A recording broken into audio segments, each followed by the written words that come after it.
Life throws us unexpected twists and turns, and my story is no exception.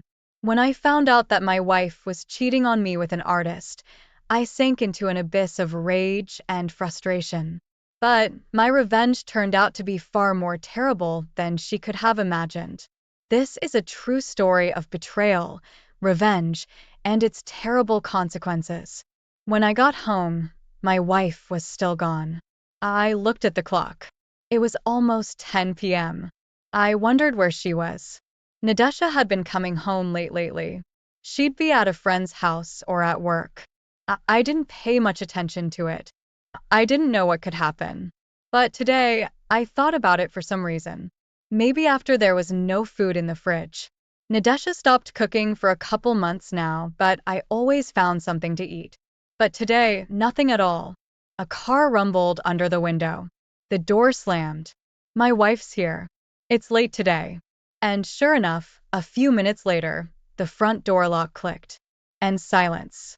Usually Nadesha loudly announced her arrival, but today there was silence. The wife came into the kitchen without taking off her shoes. E. E. There's nothing at home. Why don't we go to the cafe for dinner? I said in a peaceful voice. I didn't want to blame Nadesha for not cooking dinner. Let's give ourselves a little holiday. I went to my wife and hugged her Zatalia. We haven't had a vacation together for so long. I tried to kiss her, but she pulled away. We need to talk.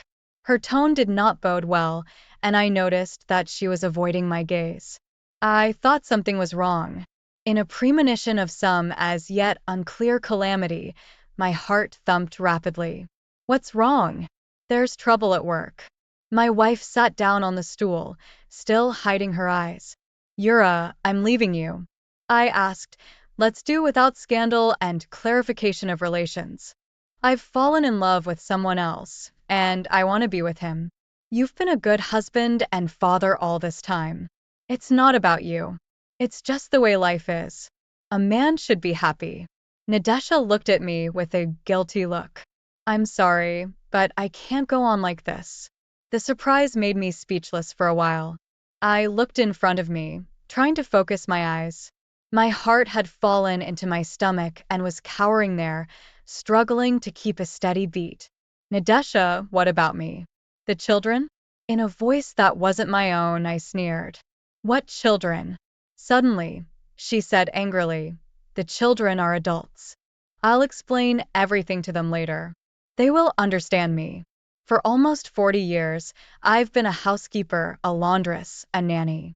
And for everyone, and for you in the first place. I stopped being a woman, forgot that I could be loved too. And I want to love and be loved. Nadesha, my love was not enough for you. I said quietly, don't be her kin. I met a man and fell in love with him. Right now, I'm leaving to him. Nadesha stood up. Wait. I looked at my wife. How long have you two been dating? 6 months now. But it can't go on like this. I was tired of lying to you and him. And I finally made a decision. It's better, more honest, at least. Nadesha pulled a pack from her purse and took out a thin cigarette. This is the news. My wife smokes. Who's your new man? I tried to keep my emotions in a fist. He's an artist. Very talented. Nadesha flicked her lighter and looked at me. Not that. She didn't finish. But her eloquent look told me a lot. Strangely, she never cared what I did. My writing, she thought of as grapple mania and child's play. Meaningless nonsense. The only thing that matters is what makes money. Many women, if not all, would have signed on to that proposition. I caught myself thinking about some nonsense.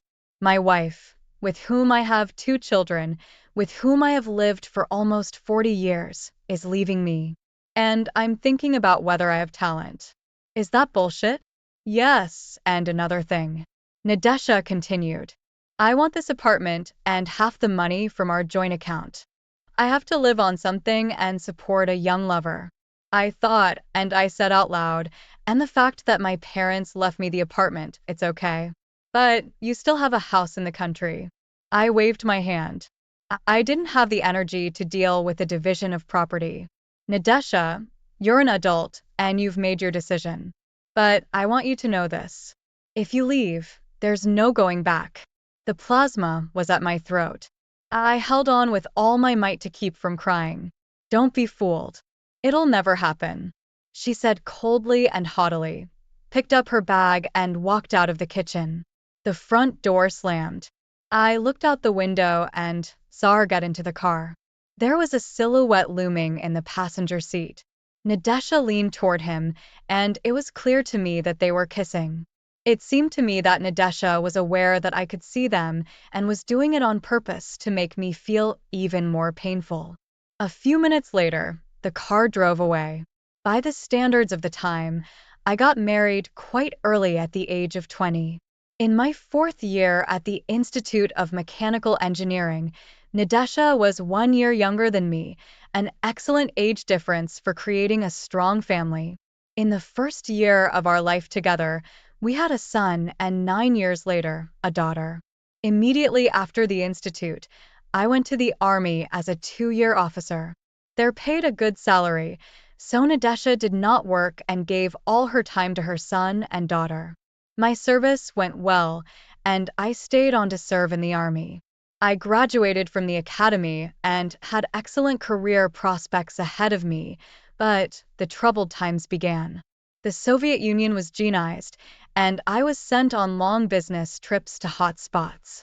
On one of these business trips, I was severely wounded in the head. By that time, I was already the chief of division intelligence. I was hospitalized for 4 months, until finally I was sent to the VVK to solve the issue of fitness for further service. They crumpled, felt, shone, and knocked for a long time. Finally, they came to a sad conclusion: not fit for further service. For all the good, they gave me an order, a pension certificate, and a pension for the wounded. My superiors shook my hand, wished me good luck, and safely forgot about me. And without pensioners, there's plenty to do. There are so many generals, and generals has multiplied, try to feed them. I received the documents and prescriptions, and went home safely. And some time later, the Soviet Union collapsed. All this time, Natasha was by my side, supporting me as best she could, and I could really see that she loved me. She really loved me. Waking up at night in the ward, I saw her, tired for the day, curled up on the couch, sleeping next to my bed. And now, Natasha, what have you done? After leaving the army, I went to work in my first specialty at a large metallurgical plant. 7 years later, I became chief engineer.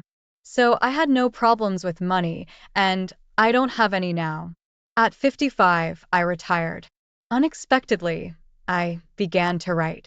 It's true, mostly in the desk. So probably, all this would have continued until Voronezh, in the magazine, did not print my story. Some time later, I got a call from Moscow and was offered to write a screenplay based on this story. A year later, the movie came out. My name was in the credits, and it went on and on. Soon the first collection of stories came out, then another. Finally, a solid Moscow publishing house signed a contract with me, and I began to receive solid royalties. For what no one wanted to read before, fate plays man, and man plays the trumpet. All this time, I had no reason to reproach Natasha for anything. At least not once did the thought arise that she was unfaithful to me. The children are grown up now. They both had their own families, grandchildren. We lived well, at least I thought so. Throughout our marriage, I never once raised my voice at her. I never refused her anything. I took pleasure in giving her gifts. She had a dream of driving, so I bought her a car with my first fee. I loved her very much. I had no problems with her intimately either. Then I bought an old log house in the country near the forest, on the shore of the lake, and was going to live in it the rest of the days with the woman I love. Natasha managed to preserve her natural beauty practically without resorting to the tricks of cosmetologists.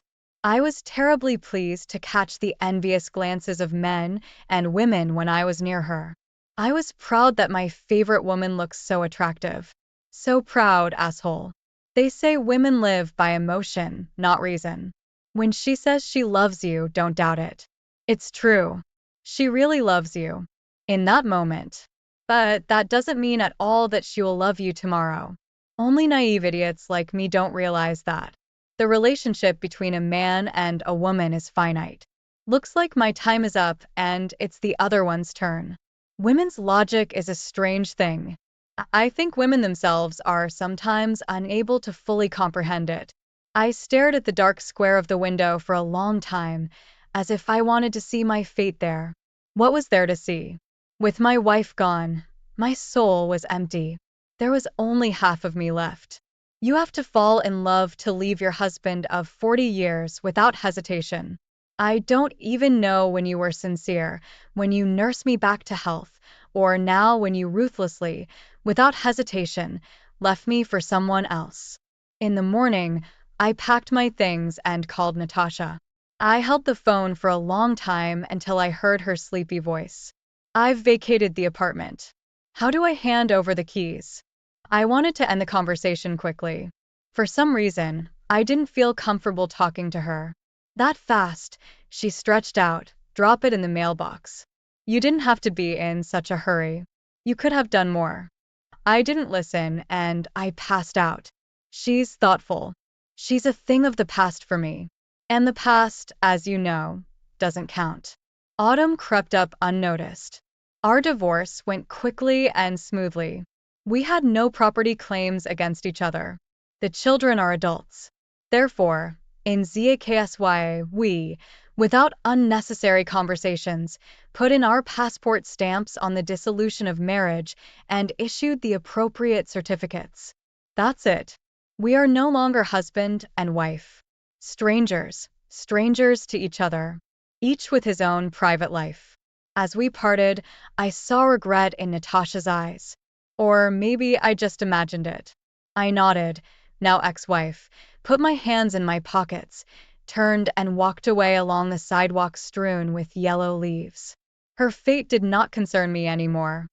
I had a lot of urgent things to do. The publishing house was preparing to release my new book and sent me the layout of the edition for author's editing. Called from the movie studio about the script of my story. Everyone wanted to get everything at once. On top of that, the editor of the magazine in which I sent the story, almost 2 years ago, came out with a complaint against me.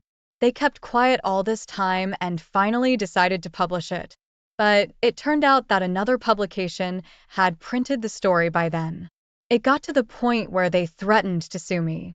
But I hadn't signed any contract with them. So, with a clear conscience, I sent them to the place they often write about on fences. All this time, I lived in a hotel, dreaming of leaving the city where everything reminded me of my past life. I didn't know where Natasha was or what she was doing. I heard vague rumors that not everything was going well in her new family life. What do you want? A young lover requires special treatment. And as I understood it, the main element in the relationship between a 60-year-old young woman and a 40-year-old promising artist was money and real estate. My ex-wife's money and real estate. All the stuff she took after the divorce. Their unearthly passion would last forever. Until she ran out of money. I knew exactly what they called an artist like that. The only bad thing was that Natasha, from the butterflies fluttering before her eyes, didn't see it. Or maybe she didn't want to see it. A one-day woman. A woman's summer is so short. I once met her with a beau at the supermarket. A middle-aged guy with a disgruntled look on his face. He had a look of contempt for the world around him. He seemed to be doing people a favor by breathing the same air as them. At some point, they began to kiss, and I had the impression that Natasha was the only one kissing. Her companion allowed himself to be kissed. But this chicken in love didn't notice anything around her. To be honest, I felt sorry for her. A good woman chasing after a phantom love. But the love stupefaction sooner or later passes, and the subsequent hangover syndrome, to withstand. Not everyone can. All our mutual friends and girlfriends were shocked. I several times tried to call me to a frank conversation, but I, under plausible pretexts, cleverly avoided soul-sleeping conversations. Children took to the breakup of parents indifferent. My son came to see me shortly after our divorce. We talked to him for a long time about various trifles, but he never dared to ask me about his relationship with his mother. I knew that they communicate with Natasha. Do not limit her communication with her grandchildren. But they categorically forbade me to bring her new husband to these meetings. In early October, I went away for 2 weeks filming a TV series based on my story. It was the first time I had attended such an event. Everything was new to me. To live for 2 weeks surrounded by artists whose faces I had only seen on screen before, to be on an equal footing with them, to take part in rehearsals, even to advise them on filming. Time flew by. After returning from filming, I called my lawyer and asked to come. I was referring to being busy, but he was very insistent. Yuri Ivanovich, your ex-wife put the apartment for sale. The lawyer looked at me carefully, twirling his glasses with his fingers. Your apartment? And where will she live? I didn't understand. In her lover's studio? I don't know that. What I do know is that her beau owes a very substantial sum of money to some serious people, and your ex-wife is trying to cover the debt by selling her place. Yeah, love is blinding. I wonder if they've already spent the money or not. Probably, since they're talking about selling the apartment. Can't Natasha see who she's messing with? I thanked the lawyer for the information and explained that now this case did not concern me. After all, she wanted this life for herself, so let her drink it with a spoon. After drinking the cup of coffee, I bowed out. 2 days after the meeting with the lawyer, I got the news that the apartment had been sold, and I lost sight of Natasha again. The files and papers piled up more and more, and at one point I realized that helpless I could not cope with this avalanche. But where to find a suitable candidate? I did not think long and gave an ad in an advertising newspaper, specifying only a contact phone number. Out of several candidates, I stopped at a young woman who graduated from the Faculty of Philology, excellent command of several foreign languages, and, most importantly, a computer. Jeannie was a professional typist, typing so fast with all her fingers that my eyes were tired of watching this process. She edited the texts of my O-pieces, quickly responded to letters and requests. She kept a record of the events I was to attend. I rented a bureau for her and sent all the finished material to her email account. I had given up on my love life. No more women. Just work. Moreover, my old devotee did not leave me any chance for a little success among gender partners. But since then, I've noticed that Jeannie's attitude towards me has changed. She seemed to be seriously interested in me. I could see it in everything. She started showing up more and more often at the hotel room where I worked. In the mornings, she would stop by to check on some minor details, treating me to organic coffee and homemade pastries. She didn't hurry, didn't impose her society on me, didn't bother me with conversations, but I felt that I was more and more sucked into the mire and was drawn to her. That fall evening, I arrived at the hotel quite late. After long negotiations in the publishing house, and then a tedious protocol dinner in a restaurant, fatigue came over my shoulders. All I wanted to do was to get to my room, fall on my bed, and fall asleep. I went up to my floor and was surprised to find that my room was unlocked. Only my assistant had a key besides me. Could something have happened that she had come to see me at such a late hour? I cautiously entered the room, threw off my shoes, and walked to my desk. The door creaked behind me. Jean came out of the bedroom. Behind her, on the bedside table, I saw an open bottle of champagne, fruit, sandwiches. What's the party in honor of? Jean silently took my hand and led me to the bedroom door. From the surprise, I lost the ability to resist. And it happened. There was no disappointment. I felt like I was the captain of a frigate that had entered a quiet harbor after terrible storms and bloody battles. When the naked young woman thrilled with sensual pleasure in my arms, responding to my kiss, then timidly, then passionately. In Jean's embrace, submissive and yet commanding, I suddenly realized what they call true love, the merging of souls and the beating of hearts, not just the closeness of bodies and the intertwining of legs. The phone calls snapped me out of the hot bed of sleep. I lay awake for a while, but the phone kept ringing and ringing. I searched the bedside table with my hand and finally pressed the green button. Hello, who's this? Hello, you have a call from the city's emergency hospital. Your wife was brought in an hour ago in a very serious condition. You can come over now. I didn't realize it was Natasha, but we're divorced. I don't know, but you're listed as her husband on her cell phone. Your wife is in the surgical suite on the second floor. So you'll be there. Yeah, I'm on my way. I almost ran up to the second floor. Doctor, what happened to her? She's badly beaten, broken arm, collarbone, and a few ribs. Yes, and she was raped. I'll be more specific later. The doctor looked at me suspiciously. You two live together. She left me in the summer, and now she's living with another man. I think I realized why the doctor was looking at me suspiciously. You think I beat her up and raped her? It's not my place to speculate. Let the police handle it. The doctor took off his glasses and wiped them with the back of his robe. She was picked up by an ambulance called by the neighbors. She was almost naked and covered in blood. The police are coming. Let them deal with it. Doctor, she's conscious. I can talk to her. My mouth was dry with excitement. She's unconscious, but she keeps calling for some urea. That's another question. The doctor took off his glasses again. She needs surgery. A broken rib has punctured her lung. It's a complicated operation and the doctor hesitated for a second. Anyway, it costs money. We have free medicine. That's true, but you know what I mean. The medicine. There's a difference between budget and non-budget. Rehabilitation again. How much? I was tired of listening to the doctor's verbiage. The doctor took a notebook out of his pocket and wrote a 5-digit number. It's in dollars. He explained. Operate. The money will be in by noon today. The doctor nodded his head. I dialed my son's number and told him everything briefly without shocking details.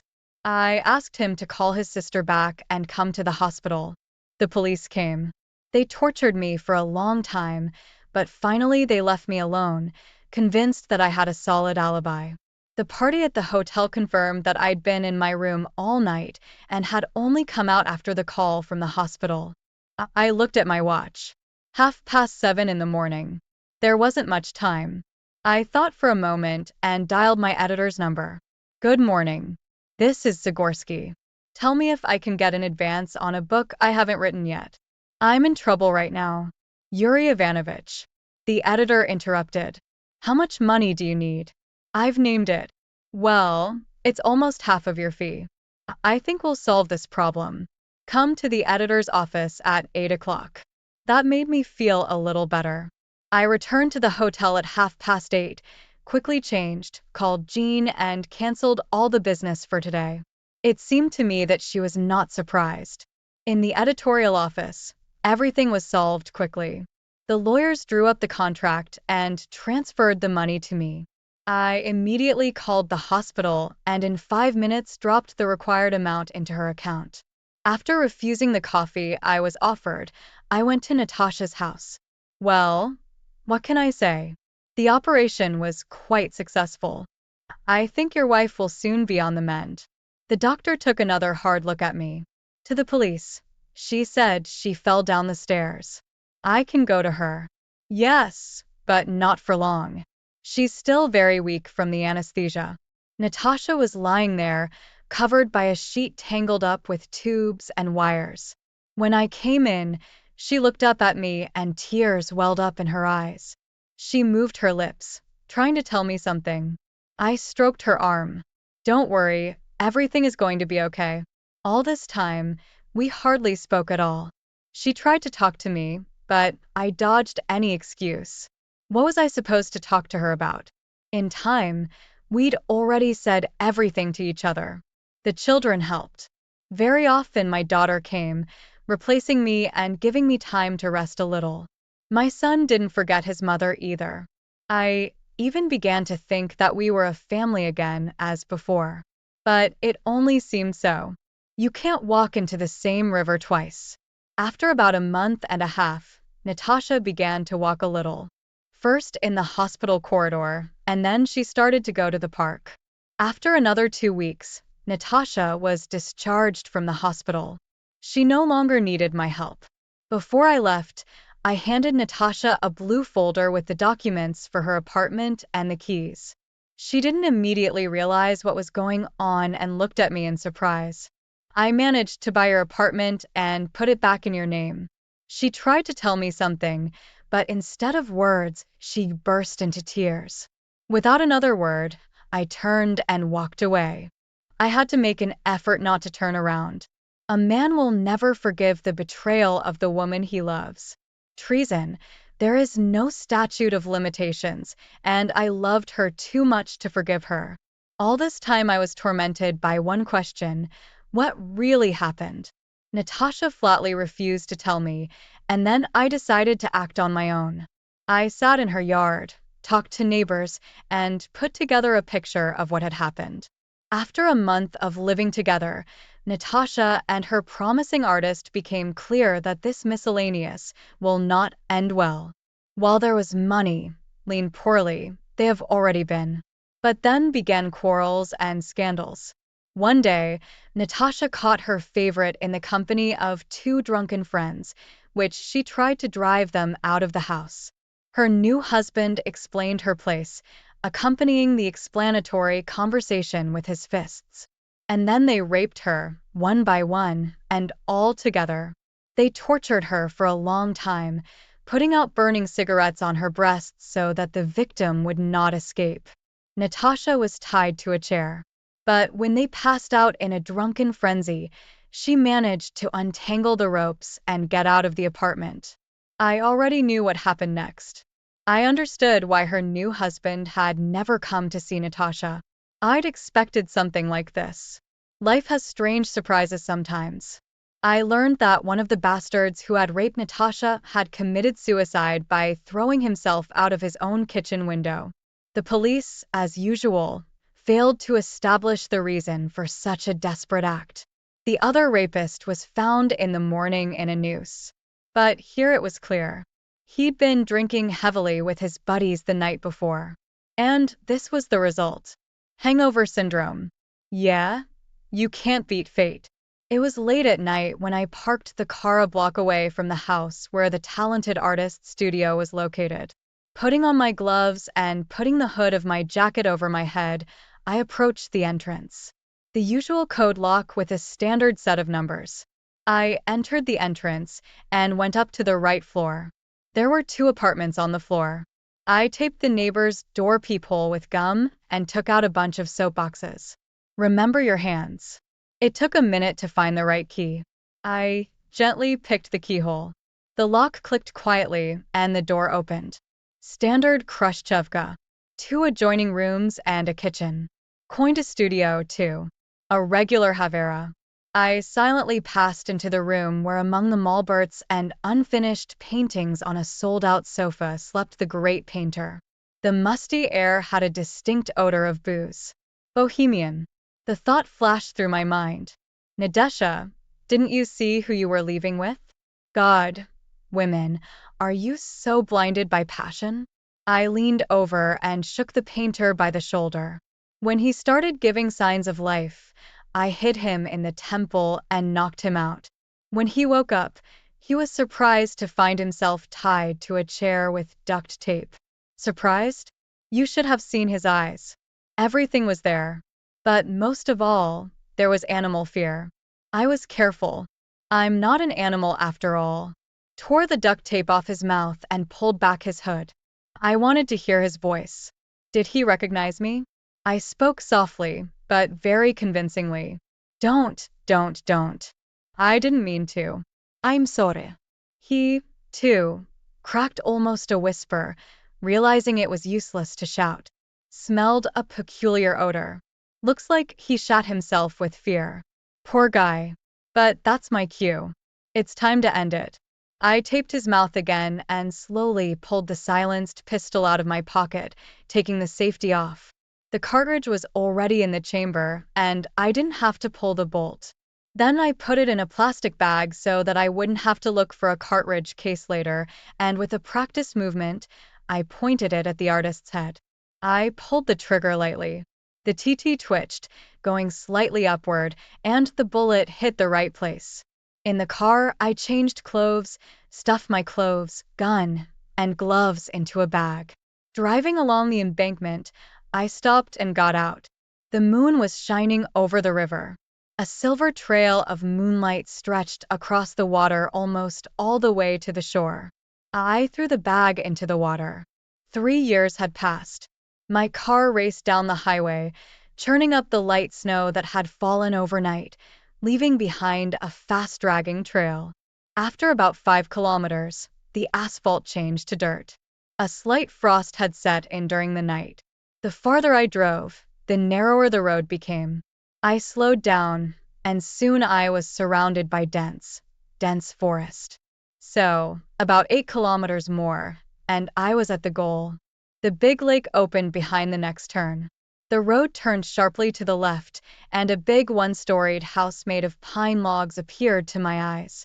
I parked the car near the boat shed, a sturdy Indian-style structure with wooden ornaments and time-blackened elk antlers on the gable.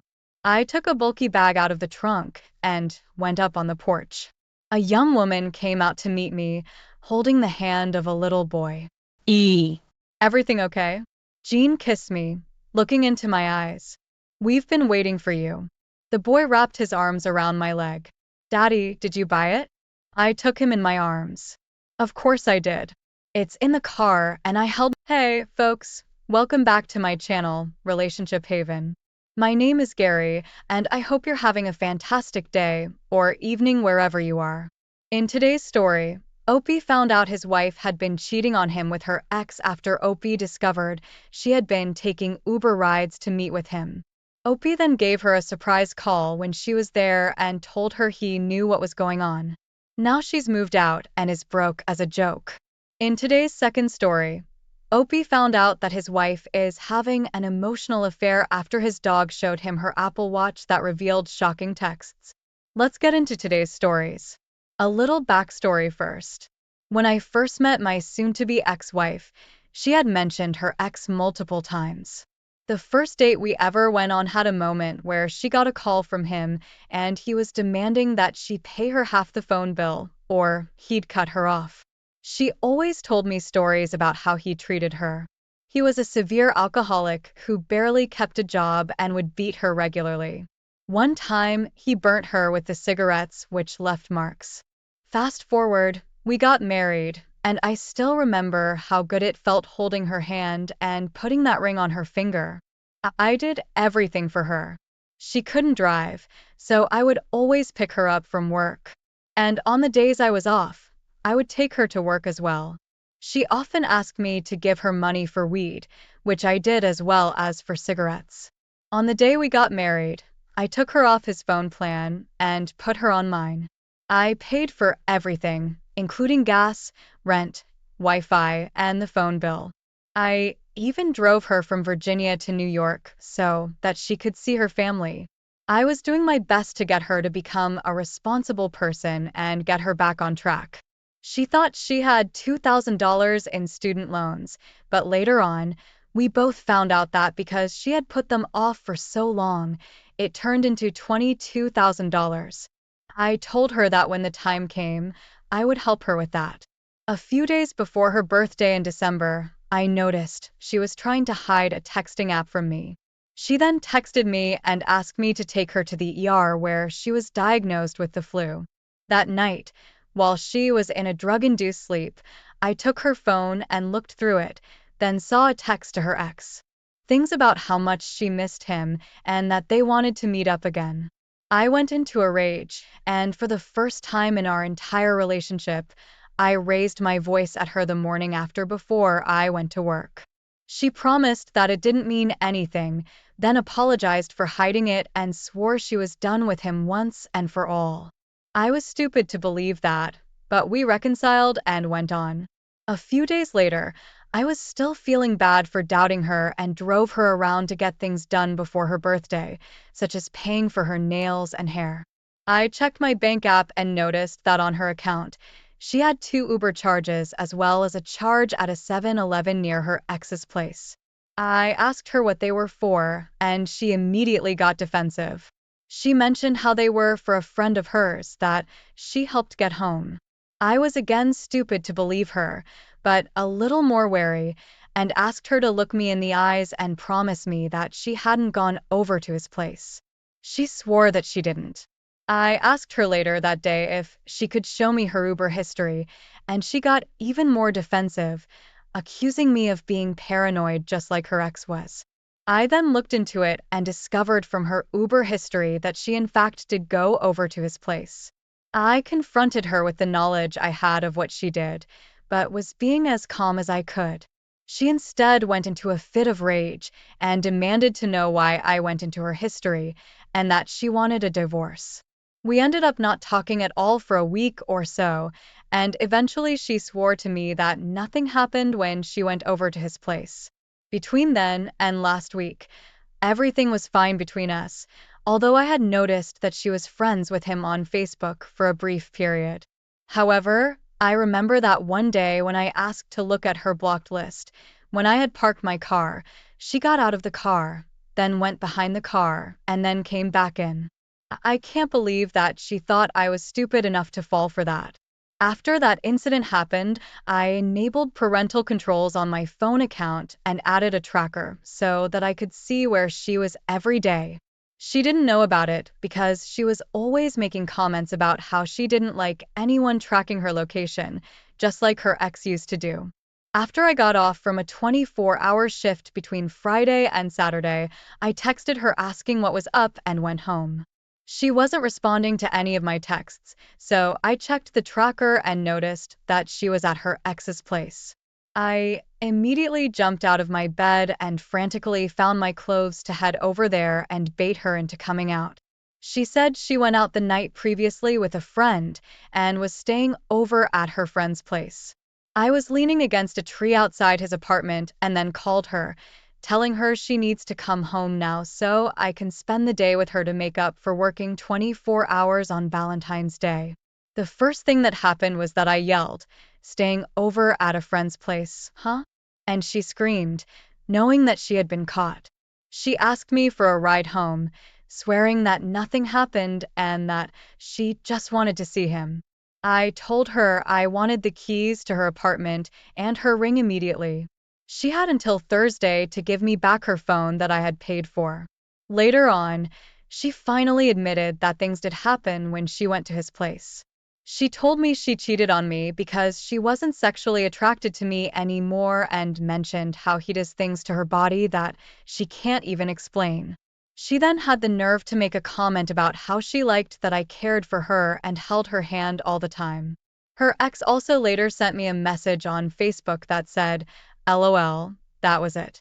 Our lives are pretty much almost entirely separate now."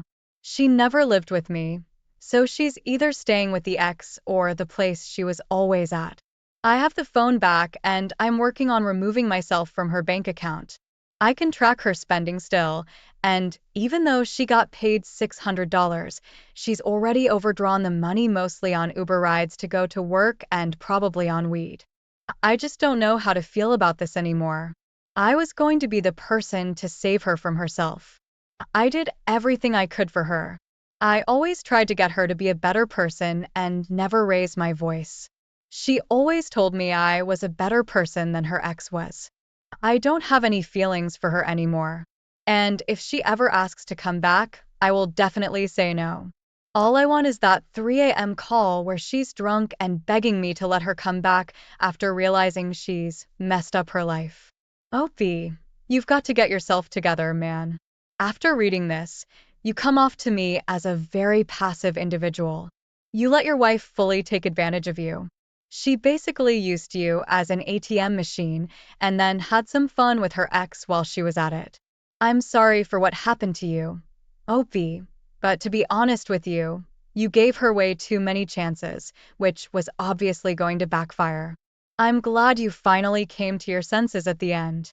But you need to learn how to stand your ground much sooner and not allow someone to walk all over you like your wife did. I hope you are able to heal from the situation and continue to better yourself as a person. Now, let's get into today's second story. I recently wrote a post on our divorce about how my new dog had serendipitously given me some information about my wife's emotional affair. I had been suspecting that something was up for a while. And when she gaslighted me and suddenly threw me to the side, I felt something amongst the sea of confusion, pain, sadness, and doubt was suspicion. I don't like to admit it, but it has always been my goal to reconcile with my wayward spouse to give her space and respect and privacy. But today I broke that. I saw a message from a number I did not recognize, and its preview was too hard to ignore. Now for the story.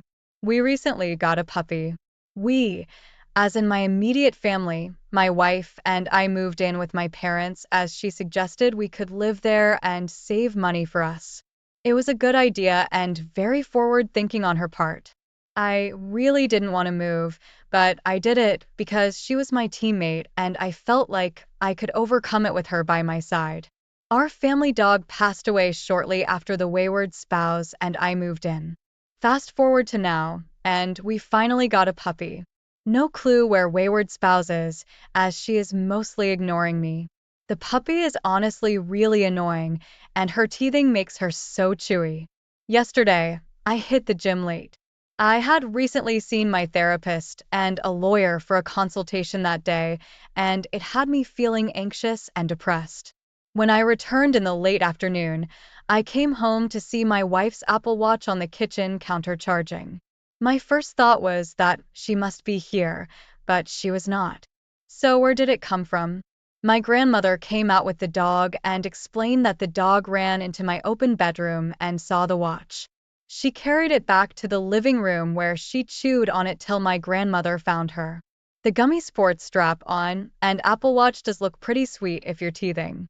She took the watch and charged it, thinking it was my mother's. They have the same color and model watch. When I got home, the watch was alive. I was surprised as this thing had been missing for months, and I didn't find it till she left me and I moved rooms. I threw it in a corner of the room on a pile of the wayward spouse's mail and clothes. The dumb pup came in and grabbed it as it was so easy to reach. As I walked back to my bedroom, the notifications came in. The first text I saw was from a number I didn't recognize. It said stockpiling for you, baby. Between my wife going no contact after suggesting that she wanted to work on our marriage, my suspicions, and what this message said, it was very hard to not look. I opened it up and started reading messages and conversations were happening in real time. This wasn't her affair partner, but they talked about me. I saw her talk about me in ways that killed me. Her newfound online friends took her side, and they all think I'm a controlling loser. The worst part is I suggested and recommended she hang with some new folks in this video game because I didn't want her to feel trapped with me. She's not super social, so I always tried to get her to foster friendships. When she talks about me to these people, she refers to me as her ex. This entire time, I have been silently standing for my marriage, always referring to her as my wife. I was gutted so much for a serious attempt at working on our marriage. After basically finding out that my wife sees me as her ex and not her reconciliation partner, I tried to sleep, but couldn't. Waves of anxiety and pain washed over me in long, successive crashes. I started to cry. And that's when the late-night text from him came in. How much worse can it get? So I read them. It showed a guy who obviously had feelings for her delegating care and calling her pet names like baby or babe. I've seen them talk late into the night. She's been overprotective of her phone lately, and our bedroom has been dead. So this made sense. I have no clue if things have gotten physical with them. But at this point, it doesn't matter. They care about her and approach her in a way that it did. It looks just like how we looked when we first started. So much of what I thought I knew was lost. So much time wasted, 6+ years, ups, downs, and as much love as I could muster and nothing to show for it. Those who are currently in it. How did you deal on the first day after a month of being too stupid to see the light? I feel like I have jumped back to square one day one. What were your first few days like? Did you confront or did you wait? Oh, what are you doing? Why are you trying to reconcile here with someone that obviously doesn't care about you? She is actively cheating on you, at least emotionally. And it is time for you to put an end to this once and for all. You deserve someone that loves you and respects you. I would look into hiring a lawyer so that this process can be over with. If I were you, I wouldn't confront her. Gather all evidence, then get ready to make copies of the evidence and submit them to all her family members because they should know the truth about who she really is. Also, there is nothing wrong at all with snooping, especially if your partner has given you every reason to be doing it in the first place. You shouldn't be apologizing for wanting to make sure your spouse isn't cheating on you. Also, take it as a sign from the universe that out of all ways to find out your wife is cheating, your own dog happened to be the one to show you. You know what you need to do from here, OP. Best of luck to you.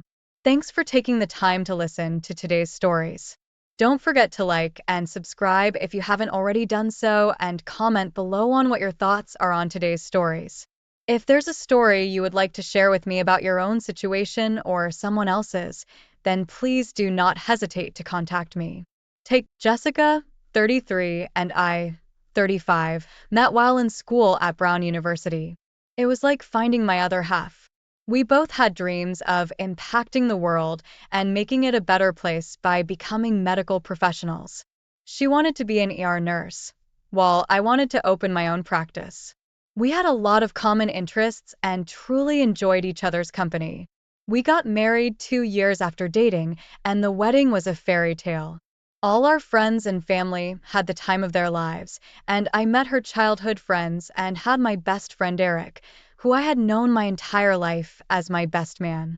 Life couldn't have been better, and our honeymoon in Aruba was full of blue skies, clear water, and white sand beaches. Once I graduated from med school, we moved back home to Akron and got the house of our dreams. 6 bedrooms, a glorious pool, and a garden that she was so proud of. We began thoughts of having a family and started to talk about having kids. Joseph and Kate, our fraternal twins, were born shortly after that. The joy of having children was something that I never thought I could experience, and Jessica truly shined through her parenting skills. Fast forward to 6 months ago. My practice was booming. Joseph and Kate were 5 and enrolled in the private prep school of our dreams. Life was finally feeling like it had a plan, and I couldn't be more content. That is until Jessica started getting called into the ER for extra shifts because of the nurse shortage. Her shifts kept getting longer and longer. As time went on, I started to feel like she was spending more time working than at home with us. Around this time, I noticed that Jessica seemed to have more perfume and makeup on than usual. She would be in a rush when she left the house and came back late from her shift and slipped into bed. When I asked her about it, she said that her patients needed her and that she had to fulfill her duties. I thought it was strange, but just figured she was super dedicated to her job since that's the kind of person she is. One evening, I secretly hired a nanny to watch the kids and got in my car and followed Jessica to work. As I watched her walk into the ER, I noticed that instead of taking a left and going to her station, she took a right and entered the cafeteria. I was so curious that I decided to follow her, and then that's when I saw Eric, my best man and lifelong friend, who was an ER doctor. I told myself that they worked together, and this was nothing out of the ordinary, but what happened next had my heart racing. Eric told her that his shift was almost over and that they would slip out quietly and head to the hotel. Turns out that she didn't have a shift to work that night, and Eric and her would be evaluating each other's bedside manner. The worst part of it all was that Eric had been married for 10 years and had 3 beautiful children. I was so angry. I wanted to confront them both, but couldn't brave myself to do it. Instead, I got in my car and followed them to the hotel. Once I got there, I found out which room they were in and proceeded to wait in the car for another 30 minutes. At that point, I went into the hotel, up the elevator, and stood silently outside of their room. I pressed my ear to the door to hear what was going on inside, and what I heard made me sick. Let's just say it sounded like a disturbed version of the game Twister. What I thought was a beautiful love story had become twisted. How could the woman I married and the man I trusted pull something like this? I then walked away, still not able to process the truth of what was happening. As I got to the end of the hall, I heard Jessica scream out, "I love you," and my stomach dropped. I drove home, and at that moment knew that my life had just changed forever. How could something so pure be turned into something so disgusting? The logical move was to confront Jessica, get her side of the story, and go from there in a civil way. But something in me must have broken when I felt that betrayal, and I decided to go about it in the most vicious way possible. I developed a plan to completely ruin the lives of both my wife and my double-crossing best friend. All the pieces were in place, and both had a huge amount to lose. In the end, I'd be out of a marriage, but at least I could have the satisfaction of knowing that justice had been served. The next morning, I quietly put on my coat and walked out of my house without a word to anyone. I knew the kids would be in school for the next 7 hours, and Jessica would be at work with Eric all day. I first wanted to let Eric's wife know exactly what was going on. I called her and told her everything, which I figured would result in her calling Eric to confront him. Word must have spread quickly, because 30 minutes later, Jessica began calling me. I missed 5 of her calls, because I had decided to go to the HR department of the hospital where her and Eric worked and told them everything. Given that there was a strict no relationships policy, it was a huge violation of their contracts. They thanked me for the office. At that point, all the pieces were in place, and the fireworks were ready to go off. For the first time since hearing them in the hotel room, I felt a smile spread across my face and a sense of justice penetrating my soul. When I arrived home, Jessica was standing in the driveway crying hysterically, shouting that she was sorry. I confronted her saying that I had a very busy morning and pretended to not know what she was talking about. As I asked her what was wrong and comforted her, her crocodile tears suddenly stopped. She looked at me with an expression of disbelief that I had gone about this in such a twisted manner. At that moment, I winked at her and said, "I am a doctor, and I believe that this treatment plan is the proper course of action." The tears started flowing again, and she chased me into the house, continuing to apologize. She begged to explain her side of the story in a frenzy. I was just about to give her the chance to elaborate when her phone rang. It was her dad, and little did she know that the games were just beginning. All I heard for the next 10 minutes was her father yelling at her about how she had no loyalty. Little had she known that I sent the audio recording to her parents as I pulled up to the house, and they happened to love me and the life that I had provided for her and the children. While her father screamed at her, I got a phone call from Eric, who was furious at me. He swore up and down that nothing had happened and that I was totally wrong, and at that moment, I sent him the audio recording as well. His wife had already heard it, and he did not stand a chance. The anger began to give way to a tearful apology from him, and he knew that his marriage was over and that he would lose custody of his children. I signed off asking him if slapping my wife's but was worth the price he had paid, and he silently hung up. I then walked over to her and told her that I would be taking full custody of the kids and that I had bought boxes and rented a U-Haul for her to pack her things and leave. She told me that she had nowhere to go, as her mom and dad were furious with her. I replied, "That's too bad, but you should have thought of that before you decided to screw around on me." I suggested that she stay at Eric's, but then remarked that he was kicked out of the house as well. At that point, I asked her to start packing and took a deep breath as she slowly walked away, completely defeated. On the way out, she made a few attempts at reconciling, but I stood firmly and without hesitation. I had won the battle, and there was nothing more to be said. With her head hung low and tears streaming down her face, she walked out of the house, loaded up the U-Haul, and asked if she could change into her work uniform before she left. I told her that wouldn't be necessary, as if she looked at her messages, there should be one from her supervisor that said she was suspended. Sure enough, she checked her messages and started bawling even harder. I walked into the house with a nostalgic feeling of justice penetrating my soul.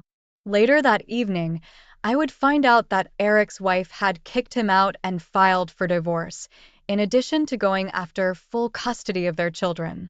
I guess some justice really does exist in this world, and it's a beautiful thing. Jessica and Eric were terminated from their jobs, and they decided to rent out an apartment. Last I heard, the trauma of being found out caused them to break up, and they split. Jessica reached out to her parents, but they cut off all communication, which led to her having to live on her own and struggle. The house, the kids, along with a chunk of Eric's savings and future retirement funds were taken from him in the divorce settlement. As being involved with coworkers is like a scarlet letter in the medical field, he was forced to move out of state and started an auto shop. He's still bitter and says he'll never forgive me, but I couldn't care less. I currently am doing amazing. The kids are growing up so fast, and having them around is a blessing. I've been able to pay off my debt, and the practice is booming. They see Jessica every other weekend and have supervised visitation with a court-appointed individual. Life is never perfect, but if you work hard and do the right thing, things will eventually work out in your favor. To all those out there who have been wronged by your partner, don't give up and never forget the power of justice. Doing the right thing is supposed to be the best option, however, it doesn't give you the warm and fuzzy feeling that completely getting even does. I am not advocating that you come up with an elaborate plan to even the score, but in the moment when your face feels flushed and hot, and a tingling sensation runs up and down your spine, you might just do the same thing. Opie, talk about a bloodbath without a finger being laid on anyone. I would say the moral of the story is not to double-cross your husband when they are a doctor. Doctors are smart, and it makes me wonder if the person who posted this story may have been a surgeon, because that was justice delivered with the precision of one. Overall, Opie got it right. I can't believe how nasty his wife was to have kids, a perfect life, and a loving husband, and then rip Opie's heart out by cheating with his best friend. As far as Opie's friend Eric goes, I cannot believe how disgusting this guy is. He needs to take a long look in the mirror and realize he has no loyalty in heart. Serves him right for being outcast by the entire medical community. Thank you for sharing this wonderful story with us. Thank you all for taking the time to listen to today's story. If you enjoyed listening, please feel free to like and subscribe if you haven't already. Also, comment below with your thoughts on what happened. Hey folks, welcome back to my channel Relationship Haven. My name is Gary, and I hope you're all having a lovely day or evening wherever you are. In today's story, Opie found out that his wife of 25 years cheated on him after she left the house and claimed she was going out for drinks with her coworkers. His wife then never returned until late afternoon the next day. Opie then confronted his wife, who told him the shocking news about what happened the previous night. In today's second story, Opie found out his wife cheated, then immediately left a goodbye letter on the table for her to let her know that he found out. Now, let's get into today's stories. So, last week my wife told me she was going out for drinks with a female friend from work. They go out once a week or so, multiple times a week on occasion. A little background: we have been together for 25 years at this point. My wife dealt with pain pill addiction for many years. She spent the last 15 or so on another addictive med that kept her out of withdrawals. She recently got off of that and has taken to drinking all day now. She has admitted to me that she slept with her ex-husband not long after we met, but not to anything else. She told me before about all the times she cheated on her ex, and that she would take it to the grave before she ever admitted it to him. She only told me about sleeping with him to hurt me at the time. Anyway, there is another guy that is actually the father of her niece that she had a relationship with before he got with her sister.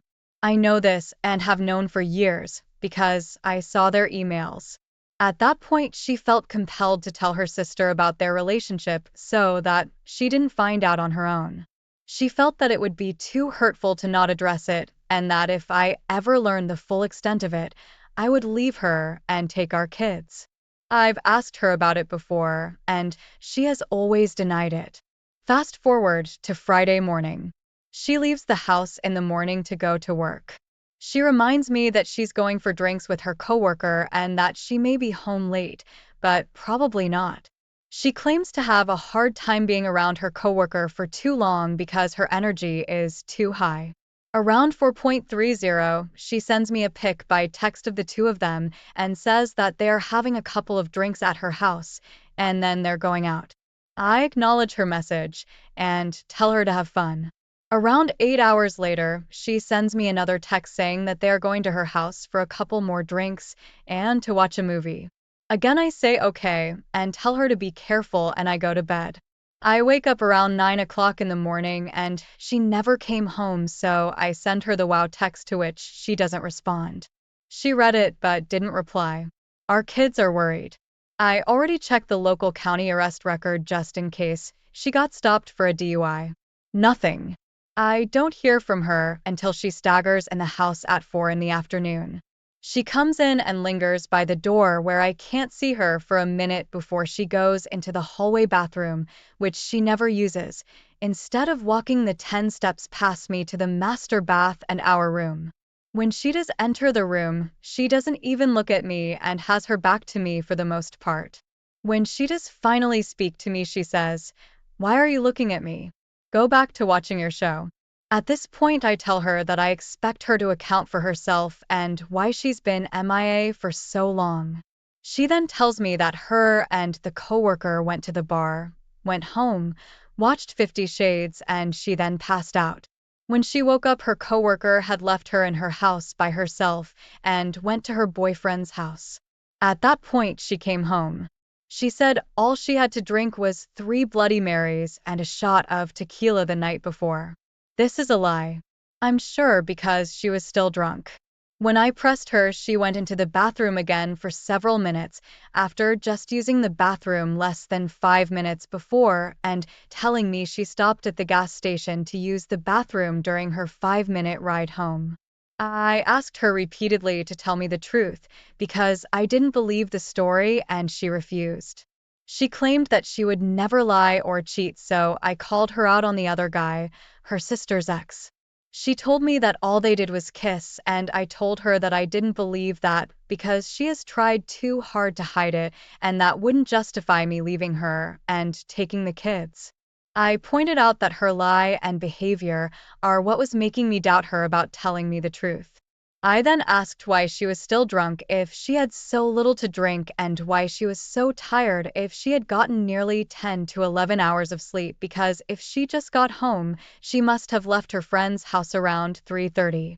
In an attempt to convince me she was telling the truth, she offered to show me an email from the sister's ex talking about how they never had sex, which blew me away. Of course, that stream had been deleted, but I did see where she sent her friend a text before noon that she had woken up and left to go home 4 hours before she arrived. She told me that she didn't know what time she left, even though the text did. Then she said that her only stop on the 10-minute path home was a Citgo gas station because she didn't feel well, so she passed out in the parking lot in her car. This is BS because she texted her work friend again at 2:30 to tell her that she had a great time last night and that she would talk to her later. I continued to ask her where she had been and what she had been doing, to which she offered that she bought $25 worth of cocaine, which gave her about 3 lines, and she was afraid to tell me. I told her that that still didn't explain what she did the night before and where she was for the 4 hours between leaving her friend's house and getting home, or why she was so tired if she had gotten so much sleep, and finally, why she was still drunk the following evening. Her response was, "If you don't believe me, I don't care." At that point, I dropped it because I obviously wasn't getting anywhere, and she proceeded to sleep for like 10 hours. While she was asleep, I went to Sitco and gave them a story about her car being hit while she was parked there not feeling well, and asked them to review the tape, but there was no sign of her car sitting in front of the store for 3 to 4 hours. The next day, she apologized for anything mean she may have said and that she drank too much since all the time from leaving her friend's house and getting home 4 hours later was gone. She also offered me sex, which she never does, but has said nothing else about it. Today, Monday, it's obviously still on my mind, and she asked me what now, and I didn't respond. I'm not stupid, so it seems obvious to me that there were some activities going on that she doesn't want me to know about, especially since she threw out cocaine to try and get me to stop questioning her. I figure with that tactic, the rest of her night must have been a doozy. Opie, here are my thoughts on the situation. To me personally, it sounds as bad as you imagine it to be. Here are the steps I would take if I were you. First, send her to her parents or any close family and explain to them why you're sending her to them. Then take this time to find her coworker's contact info without getting it from your wife. Contact her and get the exact details of the night together and when they both departed from each other. After that, request your wife to write down a precise timeline of the missing hours, as well as let you know who her drug dealer is. Chances are, if she has a regular dealer, she could be exchanging services for the product. The last step is she needs to get an STD test and tell you the results. I wish you the best of luck, Opie. Now, let's get into today's second story. I am writing this as a bit of journaling exercise and maybe for some support from people who have been through the same. Thanks for being so welcoming. We have been together since 2015, and early on I planned for this to be a lifelong relationship. It was rocky along the way, and this is part of the reason I never managed to propose. However, there is still a very mature ring fund which will go somewhere else now, I'm sure. Around 2019, I began to think that maybe our relationship was not going to be like I had imagined it. We fought a lot, nothing physical, of course, just disagreements and mutual pouting and discontent.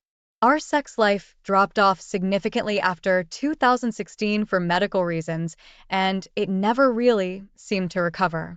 In June of last year, we had a big discussion where she said in many words that I did not satisfy her. I had never satisfied her, and the thought of me in bed made her sick.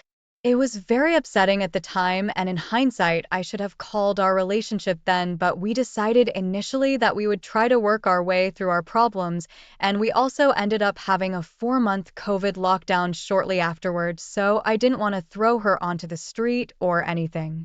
Around September, I discovered she had been sexting some guy overseas, a total breach of trust, but I decided I would bracket it because there was nothing physical, and even though we never discussed it openly, I thought she knew that I knew. I never approached this directly, but we eventually decided we would go to couples therapy. I discovered yesterday that she slept with another man in November last year while she was out of town on a short holiday. Some random she met online, and I presume she had been chatting with for a few weeks at least. I didn't care to ask for the exact date, but it was either shortly before or shortly after our first couples therapy session. When she went to work today, I left a note on the table saying goodbye, packed a bag, and went to my parents' place for a few days. This evening, after she came home, we had an hour-long text-only discussion where she took responsibility for everything, promised to change, and asked if I would come back. I appreciated her honesty. I believe everything she has said.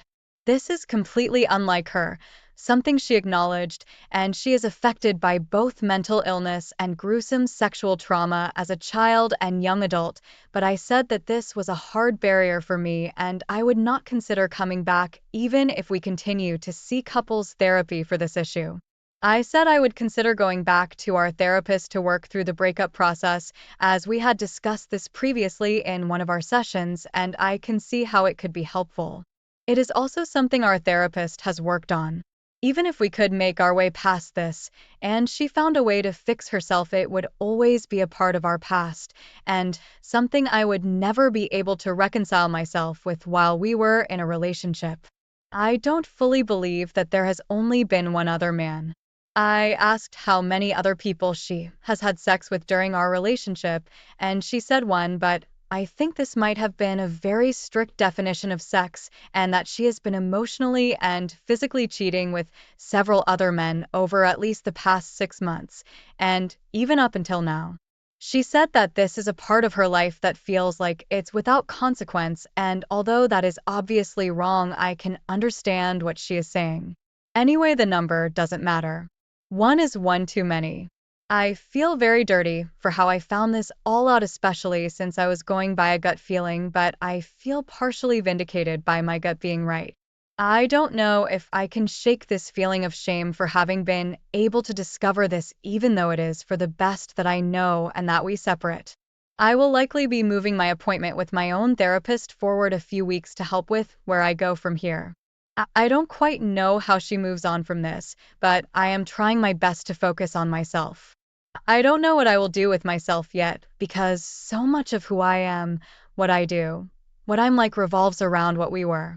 I picked up my guitar for the first time in a few months and couldn't do much with it. I don't play as much now because I felt embarrassed playing around her, not her fault. She was always very encouraging of all my creative pursuits. I have a few friends, but I am both a very reserved person and also someone who gets lonely easily. I might need to house share because I don't know if living alone is a good idea for me right now. I did say that I hope we can be friends one day, and I really do.